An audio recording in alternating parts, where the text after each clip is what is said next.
Salut à tous, alors c'est Frédéric Delavier. Alors aujourd'hui je voulais faire une petite vidéo sur le sport, le combat et la guerre. Alors surtout sur le combat, euh, combat sportif, le combat rituel et la différence qu'il y a fondamentale entre ces deux combats, le combat sportif, le combat rituel, le combat sportif qui est aussi un combat rituel, et la guerre.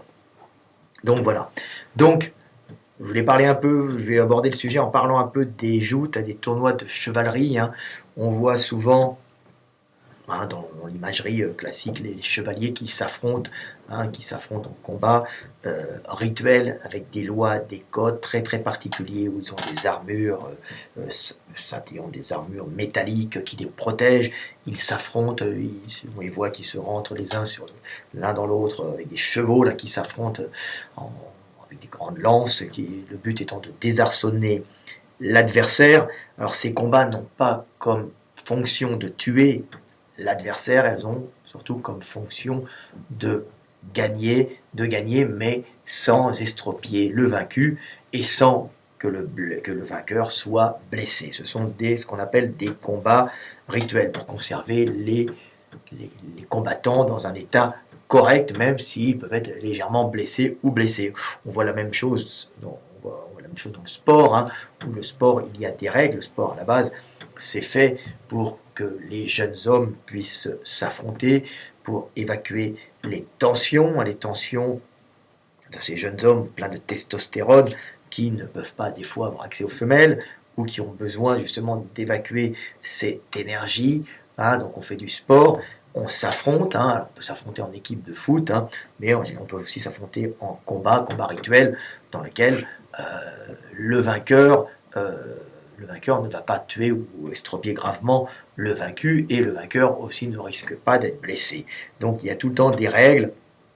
Des règles, c'est fait pour, à la base, parce que ce sont des combats, comme on dit, des combats qui avaient lieu dans un groupe relativement uni, avec une certaine homogénéité génétique. Donc c'était des groupes des individus d'un même groupe, d'une même communauté qui s'affrontaient, et on avait besoin justement de les conserver en bon état. En bon état, pourquoi? Parce que en cas de guerre, en cas de confrontation à d'autres groupes humains, on aura tout le temps besoin, des confrontations pour la calorie à ce moment-là, pas pour établir un rang social, on aura besoin des vainqueurs et des vaincus pour être le plus efficace, pour à ce moment-là empêcher une prédation calorique ou réaliser une prédation calorique sur d'autres individus, ou empêcher justement une prédation calorique d'un groupe qui viendrait nous agresser dans un conflit guerrier, on va dire, parce que la guerre n'a comme fonction, comme unique fonction de conserver la calorie ou aller la récupérer. Le but de l'existence étant, c'est pas le but, mais quand on comprend ça, un des fondements des relations des êtres entre eux, c'est conserver la calorie et la prendre. Donc, dans un groupe, et quand un groupe est uni par une idéologie politique, uni par des liens, on va dire, familiaux, des liens génétiques, ou uni par une religion, une idéologie religieuse, des rites et des coutumes, tout ceci n'a que comme seule fonction d'unir un groupe pour être plus performant et pour rester en vie en conservant sa calorie et en allant la prendre et conserver la calorie, par rapport aux autres groupes humains qui seront eux-mêmes unis par une idéologie politique, en général, ou par une idéologie religieuse, et en général par une homogénéité génétique, le but étant de transmettre ses gènes. Donc voilà, donc ça, c'est la guerre. Alors la guerre, c'est d'aller chercher la calorie chez le voisin, de lui prendre, la récupérer, ou de protéger sa calorie pour rester en vie et transmettre la vie. Alors, c'est toujours comme ça.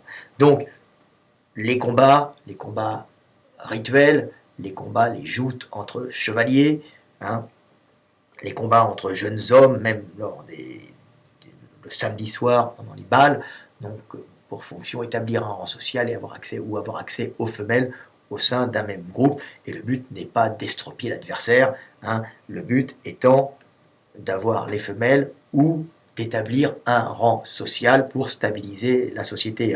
Le sport a aussi un grand rôle social dans le fait de créer des relations sociales entre les gens, même le combat interne dans un groupe avec une certaine homogénéité, que ce soit une homogénéité culturelle, des homogénéité religieuse, homogénéité politique, voire homogénéité génétique.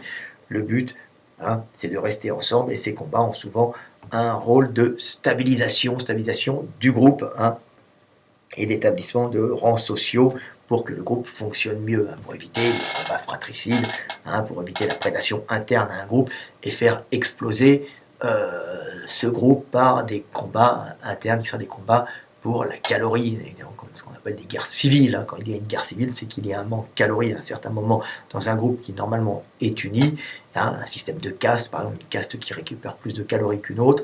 À ce moment-là, on arrive à des guerres civiles où il y a ce qu'on appelle une récupération d'énergie, une homéostasie, la célèbre loi de Lavier de l'homéostasie calorique. Quand il y a une crise calorique, on va chercher la calorie au plus proche en général et au plus faible, donc dans la minorité interne ou chez le voisin, des fois qui est plus faible. Donc c'est pour ça que en général il y a des règles, des lois, tout ça, et des fois des combats rituels pour justement stabiliser tout ça. Donc, et avoir accès aux femelles au passage. Donc ces combats ont pour but de ritualiser, d'éviter, comme je le dis, je le répète encore une fois, d'estropier le vainqueur et de maintenir en bonne santé quand même, d'estropier le vainqueur, le vaincu, et de maintenir en bonne santé quand même le vainqueur en évitant des blessures graves. Donc en guerre, la guerre c'est complètement différent. La guerre, ça a pour but au groupe de survivre, et à ce moment-là, qu'est-ce qu'on va faire? On va essayer d'éliminer l'adversaire, ou l'adversaire qui vient pour sa calorie tout le temps, pour lui prendre sa calorie, ou pour conserver la nôtre, et voilà, et son territoire qui est en fin de compte un territoire calorique, qui nous permet de survivre. Donc la guerre, le but de la guerre, c'est d'éliminer à tout prix l'adversaire. Alors quand on entend les femmes qui disent oui, c'est affreux, il a frappé un adversaire à terre, alors, ou il est attaqué par derrière, ou il s'est attaqué à plus faible que lui, ou on n'attaque pas un homme désarmé, ou s'attaquer à plusieurs, c'est attaquer à plusieurs un homme seul, c'est une honte. Tout ça, c'est une honte quand c'est interne à un groupe, parce qu'il faut maintenir les individus du groupe en relativement bonne santé pour affronter d'autres groupes à la base. Mais quand on a affaire à la guerre, justement, le but, c'est d'attaquer de préférence l'adversaire quand il est moins fort, quand il est tout seul, quand il est endormi, quand il est de dos, quand il est par terre. Le but étant bien sûr de gagner à tout prix. La guerre, c'est jamais beau, c'est toujours sale, c'est dégueulasse, mais c'est uniquement fait pour gagner. Donc les femmes qui ne comprennent pas qu'il n'y a pas de règles dans un combat pour sa vie, pour sa survie, pour la survie du groupe, pour la survie de sa famille, pour la survie de son pays, il n'y a plus à ce moment-là de règles. L'idéal étant, l'important étant de gagner le plus vite possible et avec le moins de dégâts. Alors il y a la guerre de dissuasion, c'est ce qu'on peut voir, en ayant des grosses armes, on évitera un peu de faire des guerres fratricides, ce qu'on pouvait voir chez les Grecs, des fois avec les Jeux Olympiques, en période de paix, on occupait les soldats qui s'affrontaient, donc ça les calmait, ça utilisait des soldats, alors il y a des soldats qui des fois professionnels, des fois ne l'étaient pas, mais ça leur permettait de montrer sa force, et puis quand on montrait sa force, on se disait, on s'affrontait, on évacuait les tensions, puis en même temps on voyait que l'adversaire était puissant, armé, puis ça dissuadait, et en même temps ça unifiait les gens dans une espèce de rite commun, c'est ce qu'on appelle les Jeux Olympiques.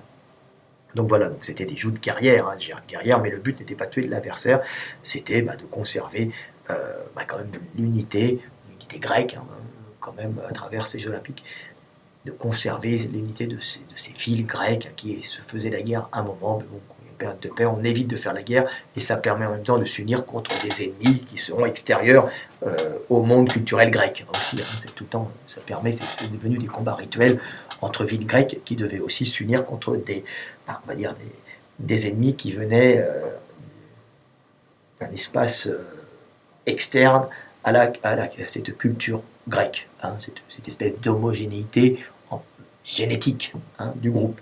Donc on est tout le temps dans un système de conservation de la calorie dans un groupe homogène, conservation et récupération de calories. C'est toujours la même chose sur Terre. Donc qu'est-ce que je voulais dire encore sur la guerre? Les bagarres de balles, on peut les voir souvent. La bagarre de balles, c'est pareil, hein, c'est du combat, en général du combat rituel, parce qu'on ne se bat pas. Le but n'est pas de se battre au couteau. Hein, on voit le samedi soir, hein, souvent, les gens qui se battent après avoir bu, quand ils n'ont pas eu accès aux femelles, ils se battent à coups de poing, mais ce n'est pas la guerre, c'est relativement ritualisé. Hein, on bouscule le mec, on lui dit qu'est-ce que tu me regardes, on se bat un peu pour montrer devant les femelles qu'on est un mâle viril qui pourra transmettre correctement ses gènes, qui aura la capacité d'avoir assez d'énergie et de vitalité pour transmettre des gènes de bonne qualité. C'est surtout ça. Donc hein, c'est très très primaire. C'est ce que faisaient les hommes préhistoriques, c'est ce que faisaient nos ancêtres pendant des centaines de milliers d'années, hein, au sein du groupe, pour avoir accès aux femelles. On montrait sa vivacité, sa puissance, hein, et sa bonne constitution entre deux mâles qui s'affrontaient pour les femelles, mais dans des combats relativement ritualisés, où le but n'était pas de tuer l'adversaire, hein, mais de l'immobiliser, de le taper. On peut voir ça avec les taureaux qui se battent entre eux, les cerfs pendant le brame qui s'affrontent, hein, ce sont des combats ritualisés, hein, qui ont pour but de ne pas tuer le vaincu, de le conserver en bon état, en état correct tout de même, pour pouvoir, en cas de prédateur, en cas de problème grave, hein, prédation calorique par un autre groupe, par un prédateur qui peut être alors pour les cerfs, ça peut être un loup, mais pour les hommes, ça peut être un groupe grave. Donc, en cas de prédation calorique, de conserver le vaincu et le vainqueur en bon état. Donc ça, c'est des combats rituels pour les femelles, pour montrer l'énergie. Alors on peut voir aussi souvent le fantasme des femmes, hein, et ce n'est pas la guerre, hein, bien sûr, hein, c'est d'avoir deux hommes qui se battent pour elle et que le plus fort viendra la prendre et viendra s'accoupler à elle, hein, souvent. Hein. Donc on voit souvent ce fantasme chez les femmes plus ou moins jeunes. Hein. C'est un fantasme qui est profondément ancré chez les femmes, pas toutes, mais souvent. J'ai souvent entendu des femmes me dire qu'elles avaient comme fantasme, comme rêve de voir deux hommes s'affronter pour elles. C'est quelque chose, et on peut les voir, hein, même dans les films, c'est souvent comme ça. Le héros qui se bat pour sa belle, et puis la belle se donne après au vainqueur du combat. C'est des combats rituels où le but n'est pas de tuer l'adversaire. C'était pour montrer à la base sa bonne constitution. C'est le combat de deux mâles pour une femelle, hein, pour sélectionner le plus vigoureux qui pourra transmettre ses gènes à la femelle. Hein, assez petit par l'intérieur de la femelle prendra le mâle le plus vigoureux qui pourra lui donner une progéniture la plus résistante et la plus à même de retransmettre à son tour les gènes. Tout est la fondamentale est de transmettre son patrimoine génétique. Hein. C'est cette lutte on va dire, des caractéristiques génétiques les plus appropriées au milieu. Hein. Donc un individu costaud, un individu avec beaucoup d'énergie, hein, et qui pourra justement transmettre ses gènes. C'est la base, hein. C'est tout le temps la base, c'est toujours comme ça. Donc voilà, alors que ça a commencé très tard et on a encore ça inscrit en nous. Voilà. Est-ce que j'ai d'autres trucs à dire?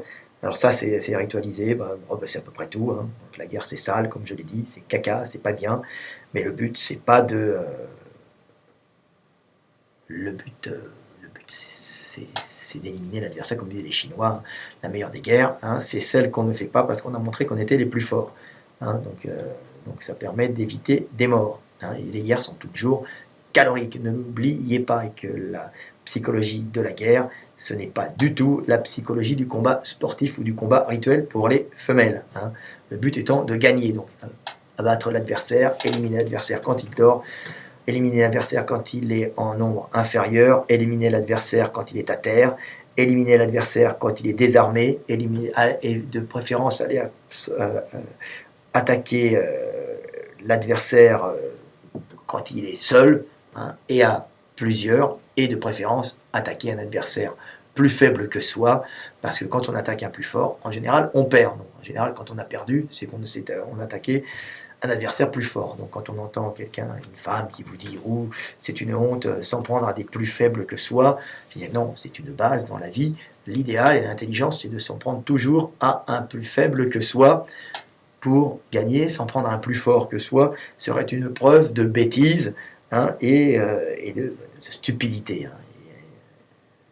et qui causerait rapidement la perte de l'individu. Donc voilà, c'est à peu près tout, 15 minutes. Est-ce que j'ai d'autres trucs à dire là-dessus? C'était pour parler juste de l'esprit du combat et du combat codifié. Comme je vous dis, le combat codifié, la base de ce que je vous ai dit, c'est que le combat codifié, le combat de chevalerie, le combat sportif, a comme but d'évacuer les tensions et surtout de conserver le vainqueur et le vaincu dans un bon état, hein, pas trop abîmé pour pouvoir, en cas de problème avec d'autres groupes humains, à ce moment qu'on appelle la guerre, d'avoir le maximum d'individus en bon état pour combattre et protéger le groupe uni. Voilà, avec une homogénéité génétique à la base. Toujours la même chose sur Terre. Prendre la calorie et la conserver, rester en vie pour transmettre la vie, c'est toujours comme ça. Alors l'idéal, c'est évidemment d'éviter la guerre, et qu'il n'y ait plus de prédation calorique, qu'il y ait plutôt des relations d'échange dans le monde, d'échange et d'intelligence, de relations intelligentes basées sur l'échange, mais le monde n'a pas encore atteint ce degré d'évolution spirituelle. On est encore dans le règne de la prédation, mais il est fort à parier que d'ici quelques temps, nous allons arriver dans le monde de l'échange, par l'intelligence. Donc il y aura régulation par l'intelligence, plus que par la guerre et par la prédation. D'accord? Allez, à bientôt, c'était Fred Delavier, 16 minutes. Bonne soirée, petite vidéo du samedi soir, je suis un peu fatigué et je vais sortir manger un poulet. Salut!